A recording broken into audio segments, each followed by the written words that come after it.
hapon noong 23 ng Oktubre.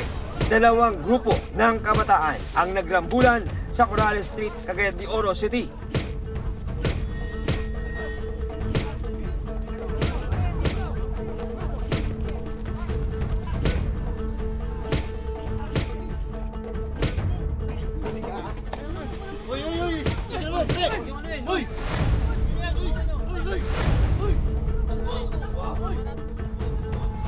Sa cellphone video na kuha ng isang concerned citizen, makikitang nagtakbuhan ang ilang kabataan. So yun na, nakalista ng yung suspect. Isang minor de edad na pala ang naiwang duguan. May saksak sa leeg ang biktima. Nagawa pa raw ng binatilyo na maglakad ng mahigit 20 metro bago tuluyang bumagsak malapit sa pilahan ng motorela o tricycle.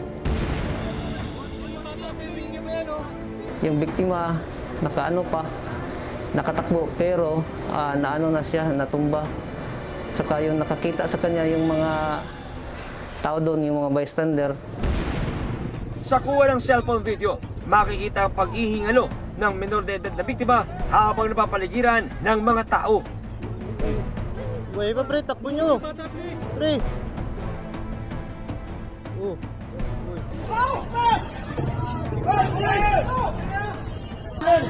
Yeah!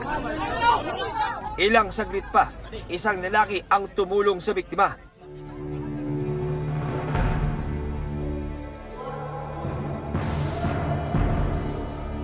Dinala na po siya doon sa provincial hospital. Abot pa ng ospital yan.